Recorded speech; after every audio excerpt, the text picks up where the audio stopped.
Hello students, this is Ritu ma'am with you. Welcome to all students in these classes. तो students चलिए चलते हैं अब closes की तरफ। हमने लास्ट वीडियो में आपको क्लोजेस से रिलेटेड सारी बातें बता दी थी। केवल आपसे ये कहा था कि अब हम क्लोजेस के जो एक एक एग्जाम्पल हैं, हर रिलेटिव क्लोज के, हर रिलेटिव प्रोनाउन का जो एक एक एग्जाम्पल है, हु का, हुम का, हुज का, उन सब का एक एक एग्जाम्पल देके आपको समझाएंगे। तो आज हमारे पास वो वीडियो तैयार है, देखते रहिए कि आज हम आपको हर एक रिलेटिव प्रोनाउन का एक एक एग्जाम्पल देके अलग अलग से समझाएंगे। तो देखिए स्टूडेंट्स, हमने सबसे पहले जो लिखा है द बॉय वॉज इंटेलिजेंट। लड़का बहुत होशियार था। ही टॉप्ड द क्लास, उसने अपनी कक्षा में सबसे ऊंचा स्थान प्राप्त किया। तो इसमें हमको यूज़ करना है हु का। देखिए स्टूडेंट्स, हमारे रूल्स के अकॉर्डिंग ये दो वाक्य दिए गए हैं, पहला वाक्य, दूसरा वाक्य। इसमें हमें हु का प्रयोग करना है। अब ये जो हु है, सबसे पहले हमें ये देखना है कि हु का प्रयोग या हु का यूज़ हमने किसके लिए बताया था। हमने हु का यूज़ बताया था आपको व्यक्तियों के लिए, यानी पर्सन के लिए। तो अब हमें ये देखना है कि जो पहला वाक्य है उसमें व्यक्ति कौन है, उस व्यक्ति को देखना है हमें। तो हमने देखा पहले वाक्य में द बॉय वॉज इंटेलिजेंट। तो देखिए इसमें हो गया ये पर्सन या पीपल, पर्सन कुछ भी कह सकते हैं। तो पर्सन के लिए ही हमारा हु आता है।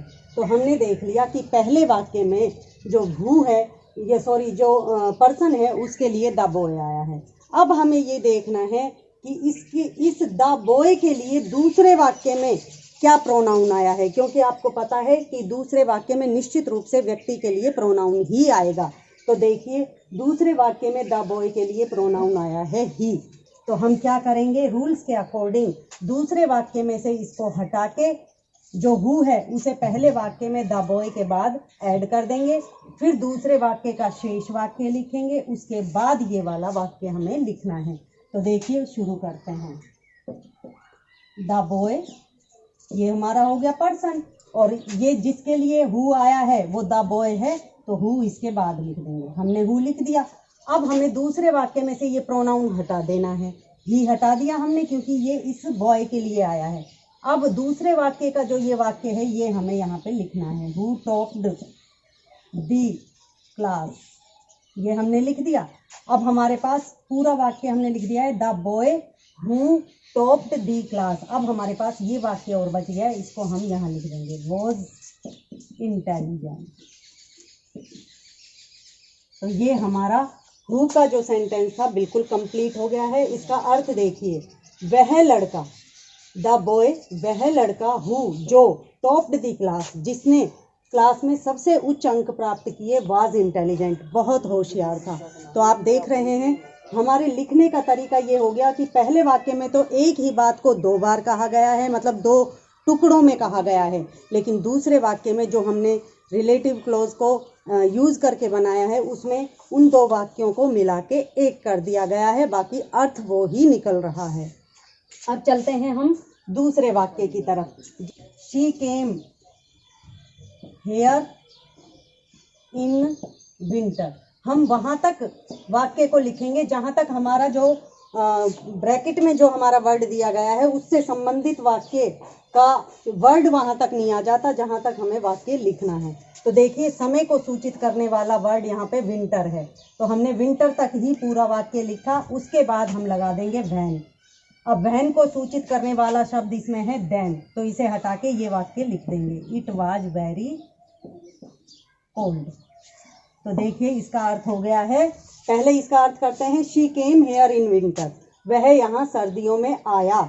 It was very cold then, उस समय बहुत ज़्यादा सर्दी थी। अब इसका अर्थ करते हैं, she came here in winter, वह सर्दियों में यहाँ आया, when it was very cold, जब यहाँ पे बहुत सर्दी थी। तो वो ही बात है, बिल्कुल अर्थ बिल्कुल दोनों का एक ही निकल रहा है, लेकिन थोड़ा सा डिफरेंस ये हो गया कि पहले वाक्य में उसी बात को दो वाक्यों में तोड़कर कहा गया है और दूसरे वाक्य में उसी बात को जोड़कर कहा गया है।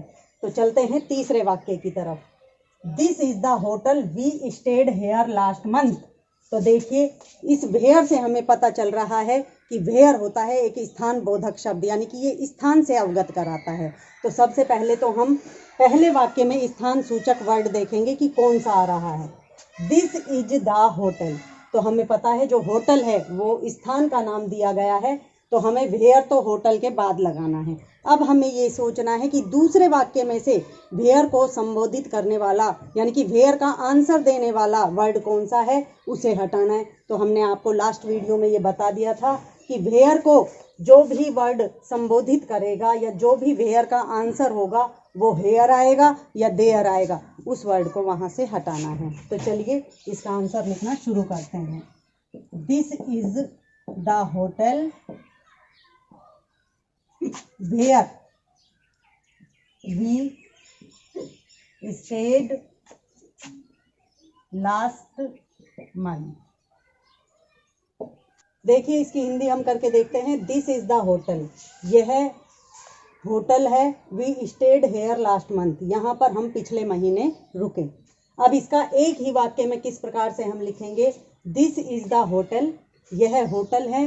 वेयर, जहाँ, वी स्टेड लास्ट मंथ, जहाँ पे हम पिछले महीने रुके। तो आप देखिए हमने हेयर को हटा दिया है, लेकिन फिर भी जो पहले के दो सेंटेंस का अर्थ निकल रहा था वो अब एक ही सेंटेंस में हेयर को हटाने के बाद भी वो ही अर्थ निकल रहा है। तो चलते हैं चौथे या फोर्थ सेंटेंस की तरफ। The reason is that I worked hard, I obtained the good marks. अब देखिए इसमें हमें वाई का यूज करना है और वाई का अर्थ होता है क्यों। तो देखिए अब हमें ये देखना है, हमने आपको बताया था कि वाई आता है किसी रीजन के लिए, जहाँ भी रीजन आएगा वहीं पे हमें वाई लगा देना है उसके बाद। और दूसरे वाक्य में अगर कोई ऐसा वर्ड हो जो उस रीजन का आंसर दे रहा है हमको, तो वो वर्ड हटा देना है। तो पहले तो देखते हैं पहले वाक्य में वाई किसके लिए आ सकता है, रीजन क्या है। द रीजन, देखिए शुरू में ही आ गया द रीजन। तो द रीजन जो है इसके जस्ट बाद हम वाई लगा देंगे और उसके बाद दूसरे वाक्य को देखेंगे। आई ऑब्टेन्ड द गुड मार्क्स, तो देखिए इसमें कोई भी ऐसा वर्ड नहीं है जो इसका आंसर बता रहा हो, तो ये पूरा सेंटेंस हम लिख देंगे। उसके बाद ये जो शेष सेंटेंस है इसे हम लिखेंगे। तो चलते हैं लिखने की तरफ। The reason why I obtain good marks, the reason why I obtained good marks. अब लिखेंगे पहले वाक्य का शेष, is that I worked hard. तो देखिए अब इसकी हिंदी करके देखते हैं। पहले की हिंदी थी द रीजन इज दैट, कारण यह है कि आई वर्कड हार्ड, कि मैंने कठिन परिश्रम किया। आई ऑब्टेन्ड द गुड मार्क्स, और मैंने अच्छे अंक प्राप्त किए। अब देखिए एक सेंटेंस बनाने के बाद इसका the reason why I obtained good marks, कि वह कारण जिसके द्वारा मैंने अच्छे मार्क्स प्राप्त किए। इज दैट, वह यह है कि आई वर्कड हार्ड, कि मैंने कठिन परिश्रम किया था। तो देखिए ये हमारा वाई का सेंटेंस कंप्लीट हुआ। अब चलते हैं नेक्स्ट सेंटेंस की तरफ, सेंटेंस नंबर 5 की तरफ। तो इसमें हम देखते हैं हमें करना है हुज का यूज। तो सबसे पहले तो आपको ये पता होना चाहिए कि हुज पहले वाक्य में आता है या दूसरे वाक्य में इसका प्रयोग होता है। तो हुज का जो भी वर्ड आता है वो दूसरे वाक्य में देखा जाता है, और हुज आता है पजेसिव केस के लिए। पजेसिव केस और प्लस में वो जिसके साथ उसका पजेशन बताया गया है। तो हम दूसरा वाक्य देखते हैं, हर डॉटर। तो देखिए ये हर डॉटर जो है ये पजेसिव केस और पर्सन है। अब हमें ये देखना है कि ये पजेसिव केस किसके लिए आया है। दिस इज राधा, यह राधा है। हर डॉटर यानी कि इसकी लड़की, इज ए टीचर, इसकी लड़की एक अध्यापिका है, यानी कि राधा के लिए आया है। राधा की लड़की के लिए हर डॉटर आया है, तो हम राधा के बाद हुज लगा देंगे। तो हम लिखेंगे दिस इज राधा हुज। अब हमें ये हर हटाना है केवल, और जो ये डॉटर है ये इसी में लिख देना है, whose daughter is a teacher. तो देखिए इसका अर्थ भी सेम निकलेगा। दिस इज राधा, यह राधा है, हुज डॉटर, जिसकी बेटी इज ए टीचर, एक अध्यापिका है। अब हम आपको कराते हैं हुम का। तो देखिए स्टूडेंट्स, अब चलते हैं सेंटेंस नंबर 6 की तरफ। I know Mohan, you have given him your car. अब इसमें यूज़ करना है हुम का। हमने आपको लास्ट वीडियो में बताया था कि जो हुम है वो दूसरे वाक्य के ऑब्जेक्टिव केस के लिए आता है। तो आप देखिए इसमें दूसरे वाक्य का ऑब्जेक्टिव केस हमें हिम दे रखा है। ये जो हिम है ये फर्स्ट सेंटेंस में किसके लिए आया है? तो हिम जैसा कि हमें पता है कि व्यक्ति के लिए ही आ सकता है, तो व्यक्ति में भी केवल लड़के या पुरुष के लिए। तो हम देखते हैं कि पहले वाक्य में आई नो मोहन, जो व्यक्ति या पुरुष या लड़का है वो है मोहन, यानी कि जो हुम है वो मोहन के बाद लगेगा और सेकंड सेंटेंस में से ये हिम हमको इरेज कर देना है। तो देखिए I know Mohan whom you have given your car। तो देखिए हिंदी करके देखते हैं। आई नो मोहन, मैं मोहन को जानता हूँ। यू हैव गिवन हिम, तुमने उसे दी थी, तुमने उसे दी है योर कार, अपनी कार। तो ये तो हो गया हमारा 2 सेंटेंस में। अब देखिए एक ही सेंटेंस में इसका जवाब। आई नो मोहन, मैं मोहन को जानती या जानता हूँ। whom you have, जिसको कि तुमने दी, योर कार, जिसको कि तुमने अपनी कार दी है। तो देखिए ये हमारा हो गया सेंटेंस नंबर 6 और इसमें हमने कराया आपको whom का यूज। अब चलते हैं सेंटेंस नंबर 7 की तरफ। The stick has broken, it was thin. इसमें हमें यूज करना है विच का। तो हमें देखना है कि विच के लिए हमें दूसरे जो सेंटेंस में से किसे हटाना है। तो विच के लिए हमें दूसरे सेंटेंस में, हमें पता है, हमने लास्ट वीडियो में आपको बताया था कि विच के लिए दूसरे सेंटेंस में इट दिया हुआ होता है। तो अब ये इट जो है ये हमें देखना है कि फर्स्ट सेंटेंस में ये इट किसके लिए आया है। तो इट हमने आपको पहले ही बताया था कि या तो एनिमल्स के लिए आता है और या किसी निर्जीव वस्तु के लिए आता है। तो चलते हैं और देखते हैं कि पहले सेंटेंस में कोई निर्जीव वस्तु है या कोई जानवर है। The stick has broken. तो देखिए ये स्टिक जो है इसका मतलब होता है छड़ी, जो कि एक निर्जीव वस्तु है। तो इसका मतलब स्टिक के लिए विच आया है। तो हम क्या करेंगे, स्टिक के बाद विच लगा देंगे। द स्टिक विच, विच लिख दिया। उसके बाद इसको लिखेंगे, इट को हटाने के बाद जो सेंटेंस बचा है वाज थिन हैज ब्रोकन। तो देखिए इसकी हिंदी करके देखते हैं। द स्टिक हैज ब्रोकन, वह छड़ी टूट चुकी है। इट वाज थिन, वह बहुत पतली थी।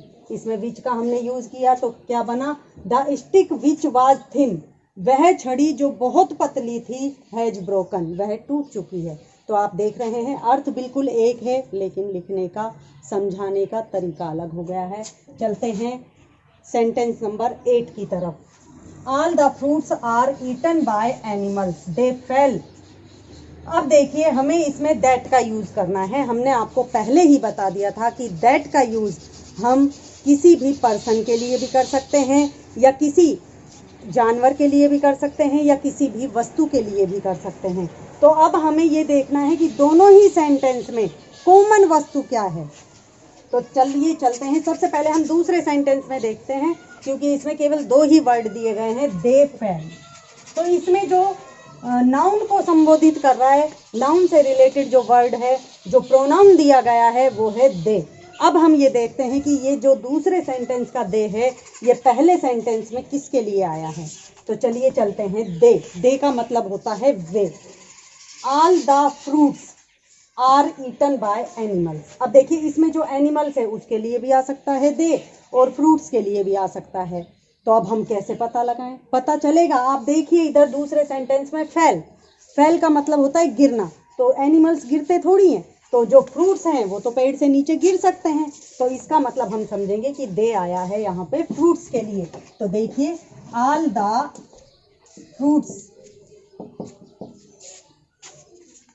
Fruits that. अब हम शेष जो सेंटेंस दूसरा है उसका शेष लिखेंगे फेल, बाद में पहले सेंटेंस का शेष लिखेंगे all the fruits that fell are eaten by animals. अब इसकी हिंदी करके हम देखते हैं। All the fruits are eaten by animals, सभी प्रकार के जो फल थे वो जानवरों के द्वारा खा लिए गए। दे फेल, जो कि गिरे थे। तो ये तो हो गया 2 सेंटेंस में। अब हम इसे 1 सेंटेंस में इसकी हिंदी करते हैं। ऑल द फ्रूट्स दैट, वो सारे फल, दैट फेल, जो गिरे, आर ईटन बाय एनिमल्स, वो सभी फल जानवरों के द्वारा खा लिए गए हैं। तो देखिए स्टूडेंट्स, आज हमारा जो ये क्लोज टॉपिक था, जो बहुत ही इंटरेस्टिंग टॉपिक था, आज बिल्कुल ख़त्म हो चुका है। मेरी तरफ से मैं उम्मीद करती हूँ कि आपको ये बहुत अच्छी तरह से समझ में आ गया होगा। तो अब नेक्स्ट टॉपिक की तरफ हम चलेंगे नेक्स्ट वीडियो में। तब तक के लिए थैंक्स।